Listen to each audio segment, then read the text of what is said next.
Yo quisiera aclarar dos puntos antes de iniciar esta presentación. El primero es que para mí el populismo no es un concepto peyorativo. Es decir, el populismo es una forma de construcción de la política que es, desde el punto de vista ideológico, neutro. Es decir, movimientos ideológicos, movimientos de signo ideológico muy diferentes pueden ser populistas.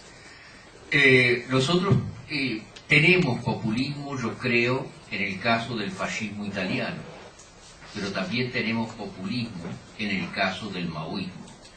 Es decir, que no es una distinción entre distintas ideologías la que crea la especificidad del populismo, sino que es una forma de construcción de la política. Y esta forma de construcción de la política se caracteriza por la división del espacio social en forma dicotómica entre dos campos opuestos.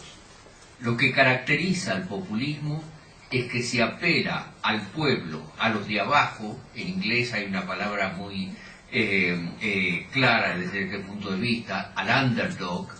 Se apela a los de abajo frente al sistema de poder existente. Ahora, este tipo de apelación y este tipo de movilización se puede hacer desde el punto de vista de las ideologías más diferentes. De modo que no es posible decir el populismo es bueno o el populismo es malo.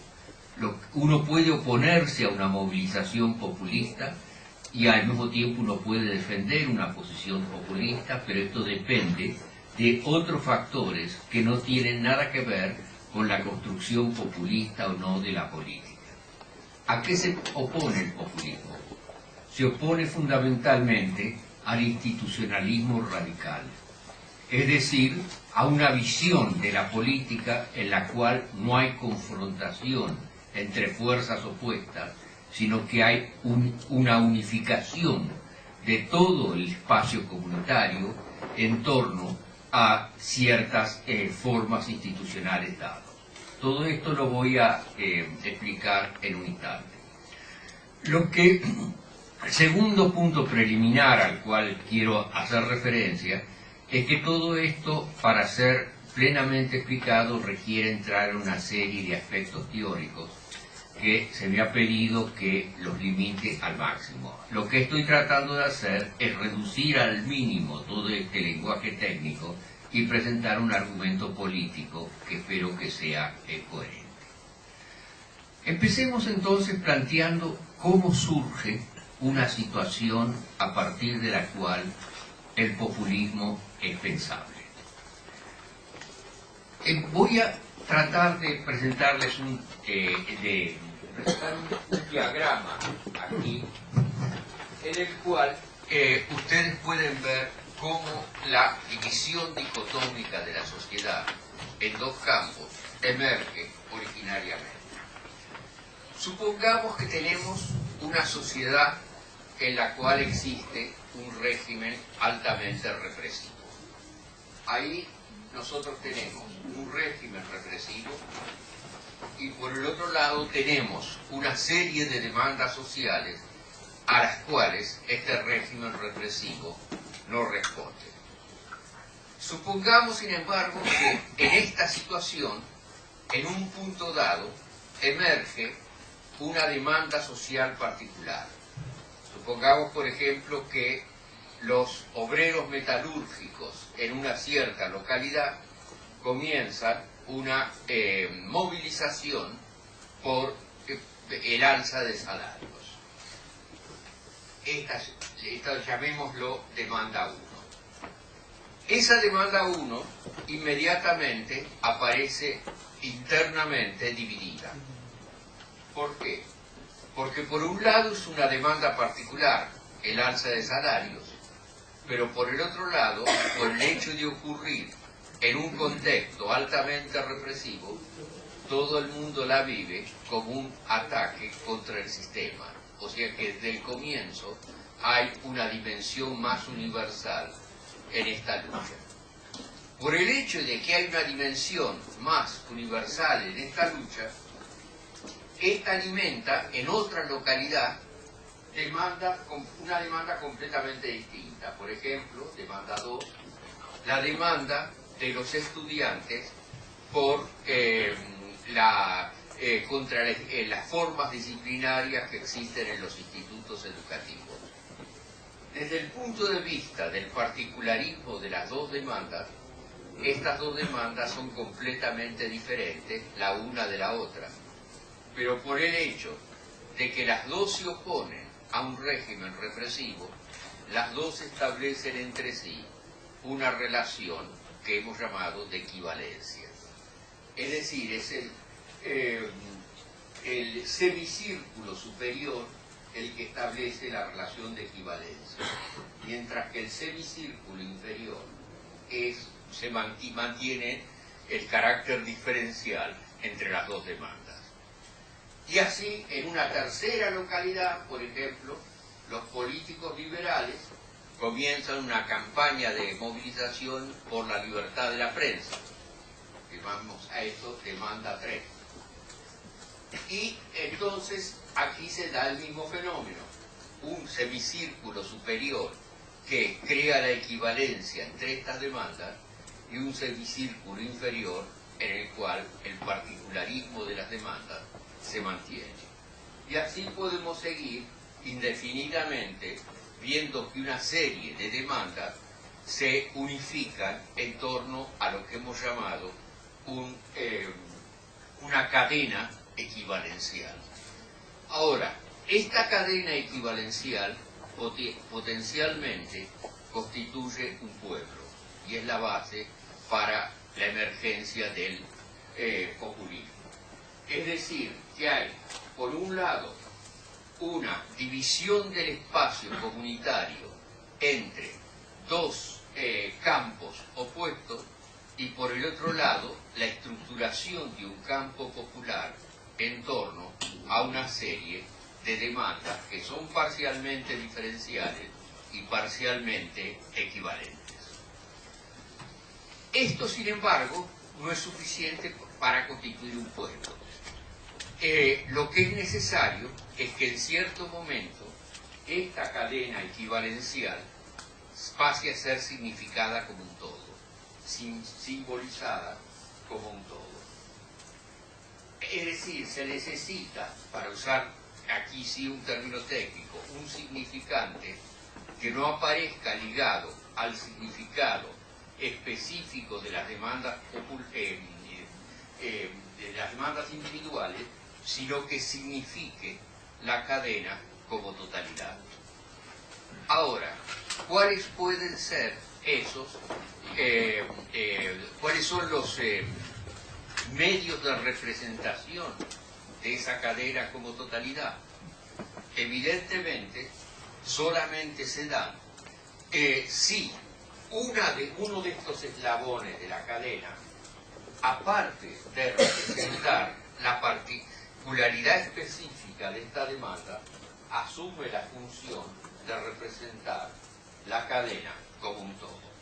Y así es como se constituye finalmente un significante popular.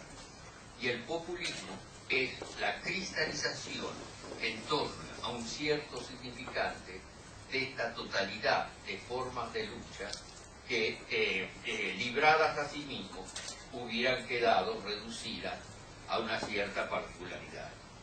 Piensen ustedes, por ejemplo, en un caso que he mencionado en uno de mis trabajos, que nosotros tenemos en una cierta localidad un grupo de vecinos que hacen el pedido a la municipalidad que se cree una línea de ómnibus para llevar a la gente desde el lugar donde ellos trabajan, desde el lugar donde ellos viven, hasta el lugar donde la mayor parte de ellos trabajan. Esa demanda es una demanda específica. Si es absorbida por el sistema, en ese caso, esa demanda es satisfecha y no da lugar a la constitución de ningún efecto populista. Pero supongamos que la demanda no es satisfecha. En ese caso hay la frustración de una demanda. Y supongamos que la gente empieza a ver que así como la demanda de transporte no ha sido satisfecha, hay otras demandas de alojamiento, de salud, de escolaridad, seguridad, etcétera, que tampoco son satisfechas. Entonces, en un cierto momento, entre todas estas demandas, comienza a crearse un cierto tipo de solidaridad entre todas ellas. Y el sistema que se opone a estas demandas es vista, comienza a ser visto como un todo en el cual la individualidad de las demandas no es reconocida.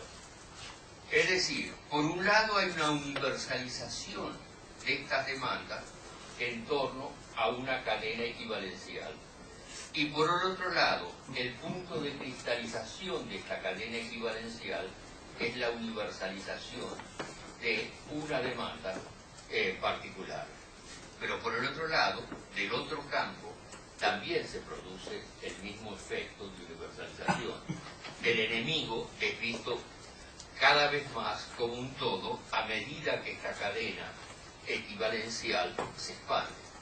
Por ejemplo, supongamos que los estudiantes de una cierta universidad comienzan a movilizarse por el pedido de que los tickets para el restaurante universitario, el precio de los tickets sea bajado. ¿Cuál es el enemigo? En ese caso, está claro, son las autoridades universitarias. Pero si las demandas de esos estudiantes empiezan equivalencialmente a unirse a las demandas de los vecinos, a las demandas de los obreros en fábricas circundantes, a las demandas de otros grupos allí, determinar quién es el enemigo empieza a ser cada vez más complicado. Y ahí entonces empiezan a surgir términos generales, tal como el establishment, la globalización, el capitalismo, la oligarquía, etcétera, etcétera. O sea, que el proceso de división de la sociedad en dos campos aumenta de esta forma. Entonces nosotros tenemos dos posibilidades extremas allí. En primer lugar tenemos la posibilidad de que las demandas individuales sean absorbidas por el sistema. En ese caso tendremos una sociedad altamente institucionalizada en la cual no habrá ninguna posibilidad de ruptura populista. Por el otro lado podemos tener un régimen represivo extremo como este que he citado en este caso, en el cual ninguna demanda es satisfecha. En ese caso la división dicotómica entre de la sociedad en dos campos, los de arriba y los de abajo, va a continuar desarrollándose. O sea que de alguna manera institucionalismo y populismo son los dos puntos de un continuo, los dos puntos, las dos antípodas en un continuo. El populismo en una forma extrema lleva una movilización que disuelve la calidad institucional de la sociedad. El institucionalismo extremo lleva a la muerte de la política, porque se reemplaza la política por la administración. Es decir, los problemas sociales son resueltos administrativamente y la movilización de fuerzas sociales no juega ningún papel. Pero estos dos extremos muy rara vez se consiguen. Recuerdo que había un pensador argentino, Jorge Abelardo Ramos, que decía que la sociedad nunca se polariza entre el manicomio y el cementerio, sino que la política se construye en un espacio intermedio en el que hay que articular el momento de la movilización y el momento de la institucionalización. Es decir, que de alguna manera nosotros tenemos el ideal de una sociedad puramente administrativa, tecnocrática, en que todos los problemas son resueltos por los especialistas y la participación popular es nula. Por el otro lado tenemos la situación en la cual solo hay movilización popular y por consiguiente esa sociedad carece de todo anclaje institucional. Pero en realidad lo social se construye, como he dicho, en un espacio intermedio que tenemos ahora que comenzar a determinar. O sea, que nosotros aquí tenemos una doble posibilidad: o la expansión del sistema de equivalencias que conduce a la división del espacio social en campos antagónicos, o la disolución de esta frontera interna que conduce a la unificación del espacio social en una totalidad administrativa organizada. Y aquí hay dos aspectos que quiero señalar antes de pasar a esta opción. En primer lugar, es el estatus de este significante que unifica a la totalidad de la cadena. En primer lugar, este es un significante que nosotros llamamos hegemónico. La hegemonía, siendo uno de los dos títulos que los organizadores han dado a esta conferencia, consiste en que en cierto momento una particularidad asume la representación de una universalidad, la totalidad de esta cadena, que la rebasa. Es decir, que la hegemonía nunca consiste, la hegemonía no es la dominación, la hegemonía es la construcción del espacio público sobre la base de que un elemento particular se universaliza. Es decir, que la hegemonía significa fundamentalmente la construcción de lo político. Segundo lugar, este significante tiene el carácter de lo que he llamado un significante vacío. Y aquí sí tengo que darles una explicación más teórica acerca de esta categoría, porque es central para entender lo que es la construcción del populismo, la construcción política del populismo. Si nosotros tenemos aquí, ustedes conocen, creo, la distinción entre significante y significado, que es lo que constituye la unidad de un signo. El significante es una serie de sonidos, el significado es el concepto que corresponde a esos sonidos. Si yo digo, por ejemplo, vaca, estos son 4 sonidos, esto es un significante, pero este significante corresponde a un significado que es el concepto que ustedes tienen de vaca. Ahora, aquí es relativamente simple el proceso. El significante corresponde a la demanda particular, concreta de este grupo. Pero ¿qué es lo que ocurre con el significante cuando el significante pasa a tener como significado la totalidad de la cadena?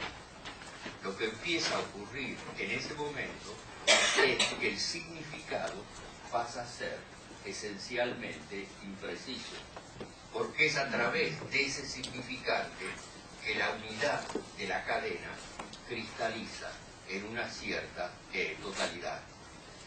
Entonces, la tan mentada imprecisión de los símbolos populistas en realidad es la expresión de su eficacia política, porque para ser eficaces políticamente esos significantes no pueden adherir a significados particulares, sino que tienen que ampliar a toda la cadena de las equivalencias particulares. Y cuanto más esta cadena es extendida, menos determinaciones precisas ese concepto va a tener. Y es así como se constituye significativamente la unidad de un cierto pueblo.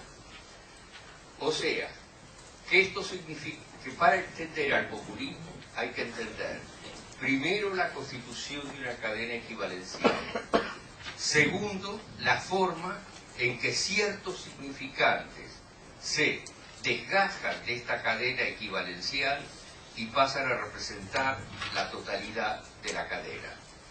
Y tercero, o sea que pasan a ser hegemónicos. Y tercero, que estos significantes hegemónicos tienden a ser potencialmente vacíos. O sea, que estos significantes de alguna manera empiezan a ser menos conceptos, porque en el caso de un concepto tendríamos que todas estas demandas tienen un fundamento común, pero lo único que las unifica es su oposición negativa a un poder que se opone a todas ellas, o sea que no hay fundamento positivo común. Es decir, que cada vez empiezan a ser menos de naturaleza conceptual y empiezan a tener más la característica de un nombre que unifica esta cadena. Y casi espontáneamente este nombre pasa a ser el nombre de una persona, es decir, el nombre del líder. Es decir, que en el caso de una cadena populista, el nombre del líder pasa a representar este momento de unidad. ¿Cuál sería la tendencia opuesta a esta estructuración populista del espacio público?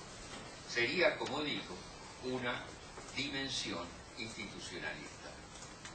Y esta dimensión institucionalista es necesario entender cómo procede. Hay otro aspecto al cual quisiera referirme ahora, y es la presión estructural a la cual cada una de estas demandas individualizadas puede estar sometida.